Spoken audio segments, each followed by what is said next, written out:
This is a lecture from Open Tuition. To benefit from the lecture, you should download the free lecture notes from opentuition.com. Relevant cash flows in DCF, discounted cash flow, including tax and inflation. In the previous chapter, we went through the what you might call the mechanics of discounting, how to actually use the discount tables, dealing with annuities, perpetuities. But a big problem is actually getting the cash flows in the first place. Once we've got the cash flows, it's just applying the rules that were in the previous lecture. And you'll see, if you look at the notes, first of all, it discusses relevant costs, which actually is something that you should already be happy with from paper P1. But when we're doing discounted cash flow, what we're looking for always are the future incremental cash flows. So we're only looking at future flows. Any money we've already spent, it's too late. If we spent the money, we've spent the money. We're looking at what future cash flows will result. Incremental, extra, it's the extra cash flows that result to the company as a whole. And cash flows, we're only concerned with the cash flows in discounted cash flow. We're not interested in non-cash flows such as depreciation. And so that's what we're after. You'll see paragraph 3 says non-relevant costs. You should already be happy again with the terminology, but sunk costs are not relevant. Sunk costs, that's where the money's already been spent. One common example of this, maybe we're thinking of buying a new machine which will cost us 100,000. We've already spent 10,000 doing some market research as to what the future prospects of the machine will be. Well, if we've already spent that 10,000, that's too late. We spent it, whatever happens.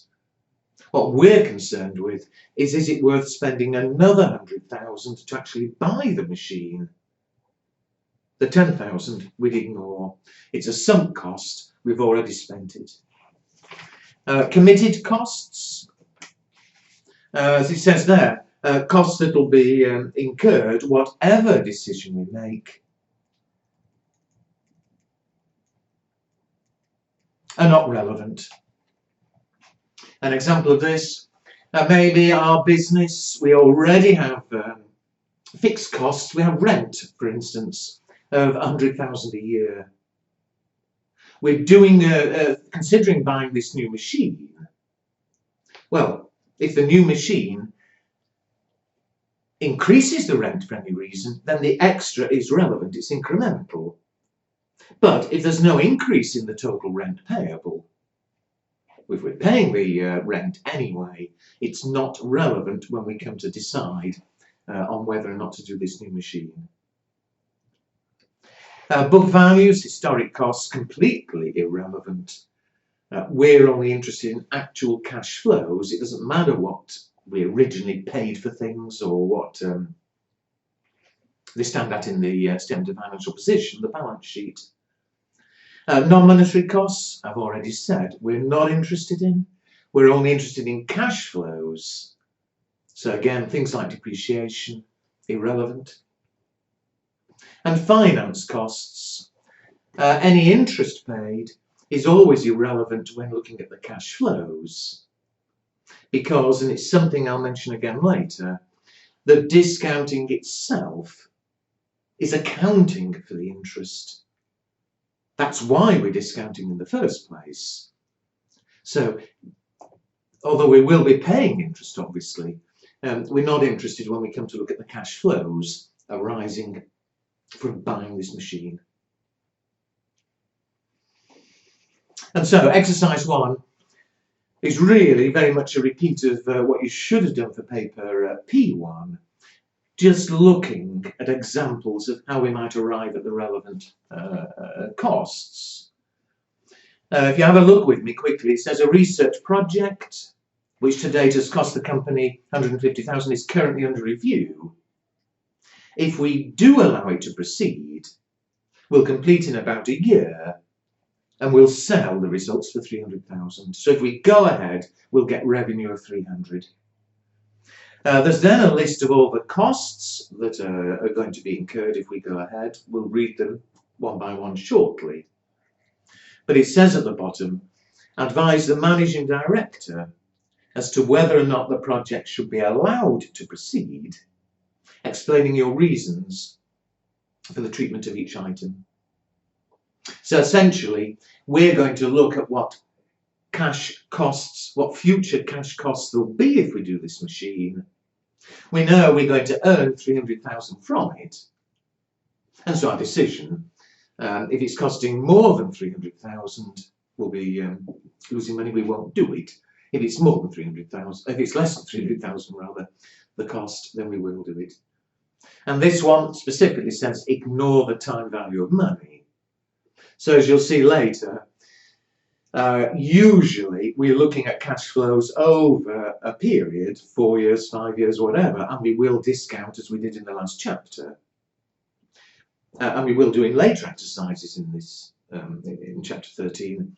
But for this particular example, it's because we're only checking on what we mean by relevant cash flows. We're not actually going to do any discounting. We're going to ignore the cost of money.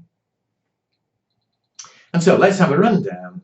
What I'm going to do is we'll run through, we'll list all the costs that are involved, we'll add them up, and then we'll decide, is it more, are we spending more or less than the 300,000 revenue we'll get?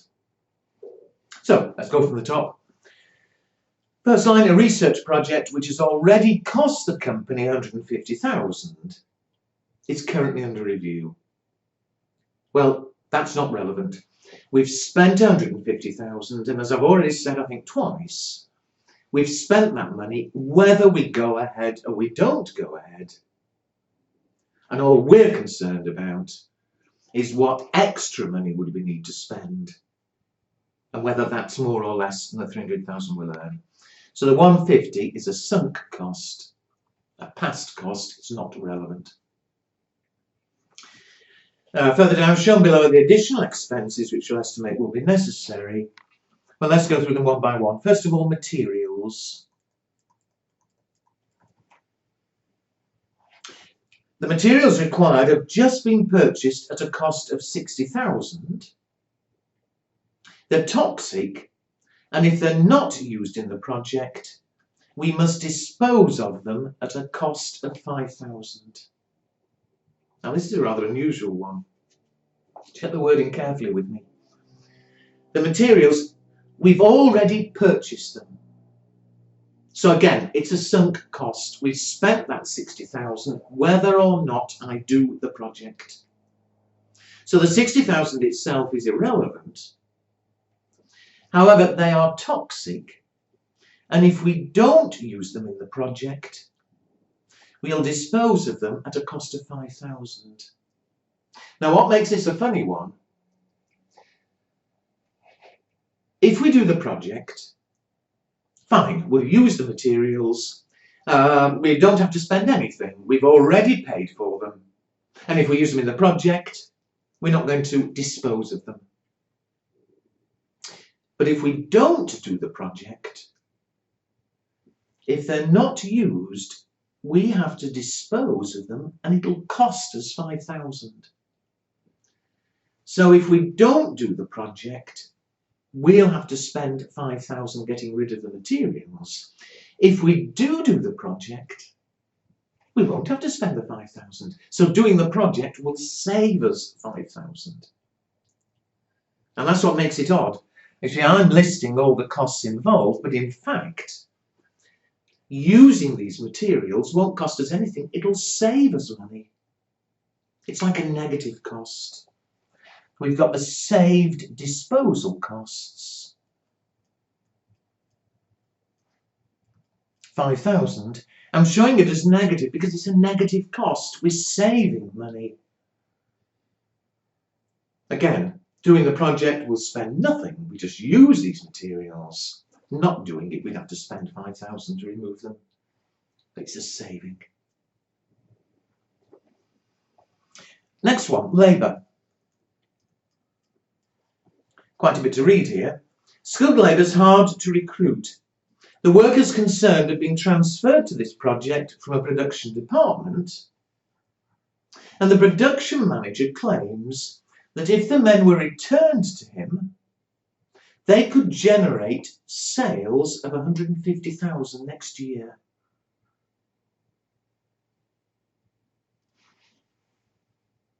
So by using these men, we'll be losing the sales we could have made of 150,000. The prime cost of these sales would be 100,000, including 40,000 for the labour itself. Now you should be aware from earlier studies that the prime cost is the name we give to materials and labour. So think about this. What's happening at the moment? If these men aren't used in the contract, they'll be generating sales revenue of, what is it? 150,000. And in order to make them, we'd be paying labour of 40,000.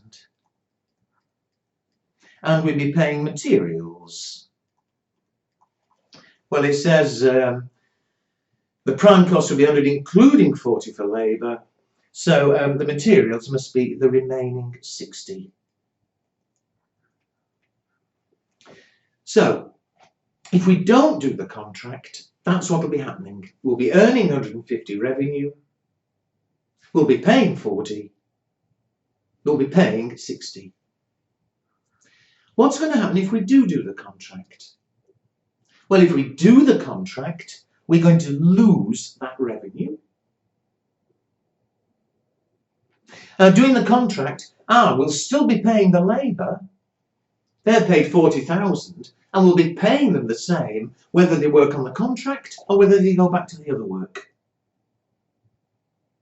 But materials, well, if we take them for the contract, all right, we don't make those other goods, so we don't get the revenue, but of course, we'd no longer need to pay for the materials. And so, if we move the men to work on this contract, what effect does it have on the business? Again, we lose that revenue, we save those materials, and therefore we lose 90,000. It's effectively, therefore, costing us 90,000 for this bit of it to do the contract. That, you should remember again from earlier studies, we call an opportunity cost. Because we're not directly spending 90, obviously. But the reason it's costing us 90 to do the contract is because we're losing a net 90 that we could have earned if we didn't do the contract. There is one more bit here, which I've ignored so far. It says the last sentence under labour, it says the overhead absorbed into this production would amount to 20,000. Well, again, remember, if we absorb overheads, we're simply charging overheads. And that in itself is not relevant. You see, our total overheads for the whole business could be, let's say, 100,000. For profit purposes, we can charge that between all our different projects. We can charge it any way we want. But all we're concerned with here is if we do the contract, will there be extra costs involved for the business? And simply absorbing the overheads doesn't mean we're actually spending any more. If the question had said total overheads increased by 20,000, then it would be relevant. It's an extra, an incremental cost. But simply absorbing them, that implies the total overheads are unchanged and therefore not relevant. Let's carry on. What about research staff?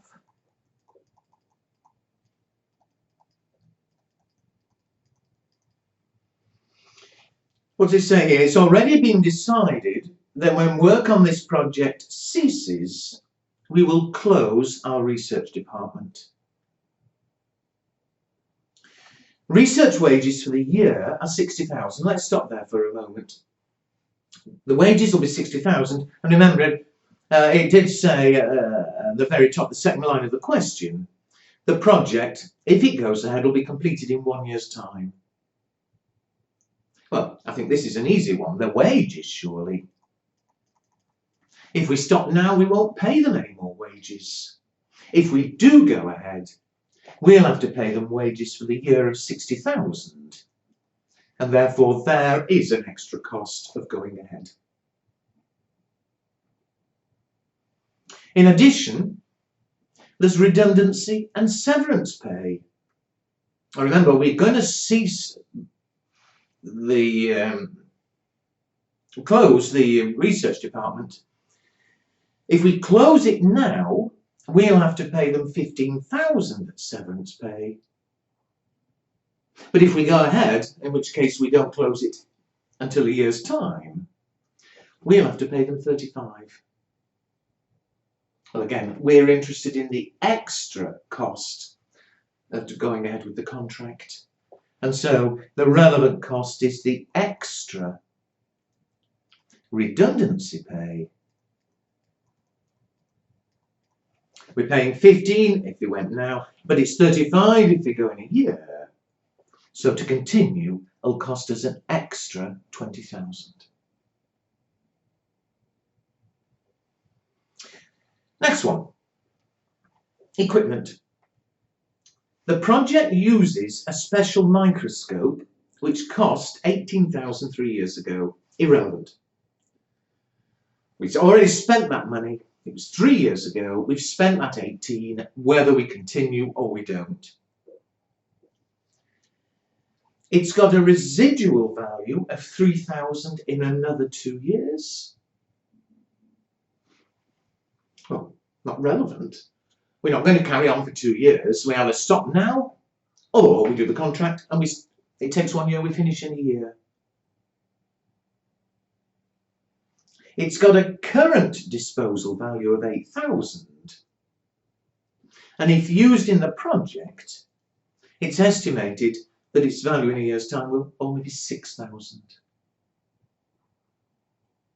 So what extra costs are there of doing the contract?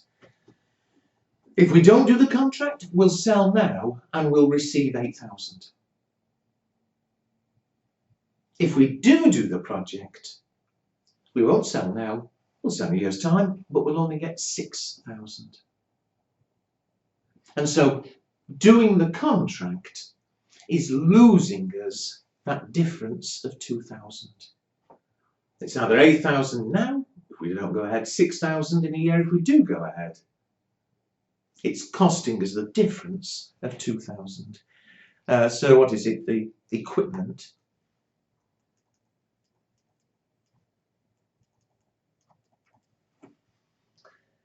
Getting 6,000 instead of 8,000, the difference is costing us 2,000. And again, that's not a direct cost, obviously. We're not actually paying anything out. It's lost income. We either get 8 or 6. By carrying on, we lose income of 2,000. As I said, again, it's an opportunity cost. Lost income. Finally, share of general business services, building services, sorry. The project is charged with 35,000 a year to cover its share of general building expenses. Well, that's very similar to when I mentioned overheads earlier on. For profit purposes, if we've got several projects, several departments, whatever, we can charge them all separately with a share of the total fixed costs, the general building expenses. But I don't care how we charge them for profit purposes, we need to know what extra cash flows will there be if we go ahead with this project. And simply sharing the expenses differently does not imply that we're actually spending any more. That would only be relevant if it actually said, oh, doing this contract will mean we spend an extra 10,000, 20,000, whatever. So just a share is completely irrelevant. But what about the next bit? Immediately the project is discontinued, the space occupied by the project could be sublet for an annual rental of 7,000. And so as soon as we stop the project, we'll let it out and we'll earn 7,000 a year. This project will take a year. If we don't do it, we will earn rent of 7,000 next year. If we do the project, then of course we can't rent it out next year. We won't receive the 7,000. And so it's yet another opportunity cost. If we go ahead, we'll lose rental for 1 year. And how much will we be losing? 7,000. So again, it's not a direct cost. We're not paying 7,000 if we go ahead. But it's relevant because the business will lose 7,000 income they could have earned if they didn't go ahead. And so there we are. The question specifically says here, as I said at the beginning, it specifically says ignore the time value of money. So although later in the chapter, when we come to look at fuller questions, we will take account of the fact that, some of the costs may be in a year's time and we need to discount. But for this one, irrelevant. And if we're ignoring money, what is the total cost of doing it? 90, 150, 170, 172, 179, less that saving of 5. I get a total of 174,000. And the decision now, of course, is obvious. In cash terms, going ahead will cost us 174. How much is it going to earn? In the second sentence at the top of the question, it'll earn us 300,000. And so, of course, is it worth going ahead? The answer is yes. Do proceed. And there we are. So, as I said at the beginning, that really should have been revision of previous studies, but do make sure, because in the rest of the chapter, when we come to full exercises where we're looking for cash flows over several years, any of or all of those sorts of costs could be involved. And so I hope we're clear from that example, if I finish this bit of the lecture as I started, what we're after is the future, incremental or extra cash flows. All right, there's quite a bit more in this chapter, but we'll pause there. In the next lecture on this chapter, I'll go through working capital, inflation and tax, which is what turns it into what you might call a full discounted cash flow question. That's something for you to look forward to.